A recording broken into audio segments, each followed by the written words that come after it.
പശ്ചിമേഷ്യയിൽ Iran America ആണവ ചർച്ചകൾ നടക്കവെ ഇറാൻ പരമോന്നത നേതാവ് മൊജ്തബ ഖമനേയി അതീവ രഹസ്യ സങ്കേതത്തിൽ ഒളിവിൽ കഴിയുന്നതായി റിപ്പോർട്ടുകൾ. തന്റെ സ്വന്തം സർക്കാരുമായി പോലും ദൂതന്മാർ വഴി മാത്രമാണ് അദ്ദേഹം ആശയവിനിമയം നടത്തുന്നതെന്ന് അമേരിക്കൻ ഉദ്യോഗസ്ഥരെ ഉദ്ധരിച്ചുകൊണ്ട് CBS ന്യൂസാണ് റിപ്പോർട്ട് ചെയ്തത്. ട്രംപ് ഭരണകൂടവുമായി ആണവ കരാർ ചർച്ചകൾ നടത്തുന്ന മുതിർന്ന ഇറാൻ ഉദ്യോഗസ്ഥർക്ക് പോലും ഖമനേയിയും നേരിട്ട് ബന്ധപ്പെടാൻ യാതൊരു മാർഗവുമില്ല. ഇറാൻ ഭരണകൂടത്തിന്റെ തലപ്പത്തുള്ളവർക്ക് പോലും തങ്ങളുടെ പരമോന്നത നേതാവ് എവിടെയാണെന്ന് അറിയില്ലെന്നാണ് വിവരം. ഈ കടുത്ത ആശയവിനിമയ പ്രതിസന്ധിയാണ് ട്രംപ് ഭരണകൂടവുമായുള്ള ആണവ ചർച്ചകൾ ഇത്രയധികം വൈകാൻ പ്രധാന കാരണമെന്ന് US വൃത്തങ്ങൾ ചൂണ്ടിക്കാട്ടുന്നു. അമേരിക്കയും ഇസ്രയേലും സംയുക്തമായി നടത്തിയ ഓപ്പറേഷൻ എപ്പിക് ഫ്യൂറി വ്യോമാക്രമണത്തിൽ മൊജ്തബ ഖമനേയിക്ക് പരിക്കേറ്റിരുന്നു. ഇതേ ആക്രമണത്തിലാണ് അദ്ദേഹത്തിന്റെ പിതാവും മുൻ പരമോന്നത നേതാവുമായ ആയത്തുള്ള അലി ഖമനേയി കൊല്ലപ്പെട്ടത്. പിതാവിന്റെ ദാരുണമായ മരണം കണക്കിലെടുത്താണ് മൊജ്തബ അതീവ സുരക്ഷാ മുൻകരുതലുകളിലേക്ക് മാറിയത്. യുദ്ധം ആരംഭിച്ചതിനു ശേഷം അദ്ദേഹം പൊതുവേദികളിൽ പ്രത്യക്ഷപ്പെട്ടിട്ടില്ല.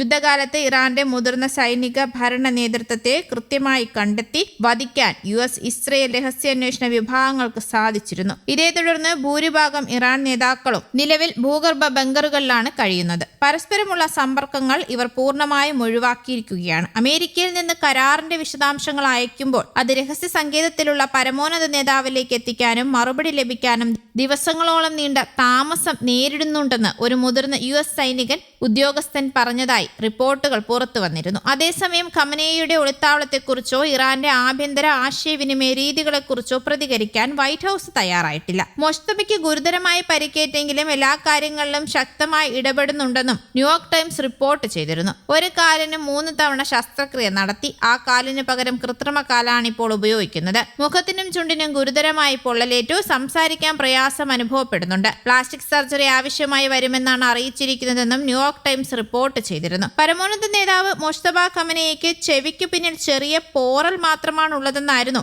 ഇറാന്റെ ഔദ്യോഗിക പ്രതികരണം. പരമോന്നത നേതാവ് പൂർണ്ണ ആരോഗ്യവാനാണെന്ന് രാജ്യത്തെ അർദ്ധ ഔദ്യോഗിക വാർത്താ ഏജൻസിയായ ഫോക്സ് ന്യൂസും പറഞ്ഞു. അതേസമയം ഇറാൻ ആണവായുധം നിർമ്മിക്കുന്നില്ലെന്ന് ലോകത്തെ ബോധ്യപ്പെടുത്താൻ പൂർണ്ണമായും തയ്യാറാണെന്ന് വ്യക്തമാക്കി ഇറാൻ പ്രസിഡന്റ് മസൂദ് പെസഷ്കിയാൻ രംഗത്തെത്തിയിരുന്നു. അമേരിക്കയുമായി നേരിട്ടുള്ള സമാധാന ചർച്ചകൾ പുനരാരംഭിക്കുന്നതിനെ കുറിച്ചുള്ള സൂചനകൾ പുറത്തുവരുന്നതിനിടെയാണ് ഇറാന്റെ ഭാഗത്തു നിന്നുള്ള ഈ സുപ്രധാന പ്രതികരണം എത്തിയത്. തങ്ങളുടെ ആണവ പദ്ധതികൾ പൂർണ്ണമായും സമാധാനപരമായ ആവശ്യങ്ങൾക്ക് മാത്രമുള്ളതാണെന്ന് ഉറപ്പു നൽകിയ പ്രസിഡന്റ് അന്താരാഷ്ട്ര സമൂഹത്തിന്റെ ആശങ്കകൾ പരിഹരിക്കാൻ തയ്യാറാണെന്നും അറിയിച്ചു. നേരത്തെ അമേരിക്കയുമായുള്ള സമാധാന ചർച്ചകളിലേക്ക് വീണ്ടും നീങ്ങുന്നുവെന്ന സൂചന നൽകിയും പെസഷ്കിയാൻ രംഗത്തെത്തിയിരുന്നു. നയതന്ത്ര ചർച്ചകളിലെ തീരുമാനങ്ങൾ അംഗീകരിക്കണമെന്ന് ഇറാൻ പ്രസിഡന്റ് മസൂദ് പെസഷ്കിയാൻ ജനങ്ങളോടും മാധ്യമങ്ങളോടും ആഹ്വാനം ചെയ്തിരുന്നു. എല്ലാ തീരുമാനവും സുപ്രീം കൗൺസിലും പരമോന്നത നേതാവും അംഗീകരിച്ചത് മാത്രമാണെന്നും അദ്ദേഹം വ്യക്തമാക്കിയിരുന്നു. US-ഉം ഇറാനും തമ്മിൽ ഉടൻ സാധ്യമാകുമെന്ന് പ്രതീക്ഷിച്ചിരുന്ന സമാധാന കരാർ വൈകിയേക്കുമെന്ന വാർത്തകളും ഇപ്പോൾ പുറത്തു വരുന്നുണ്ട്. ഉടമ്പടിയുമായി ബന്ധപ്പെട്ട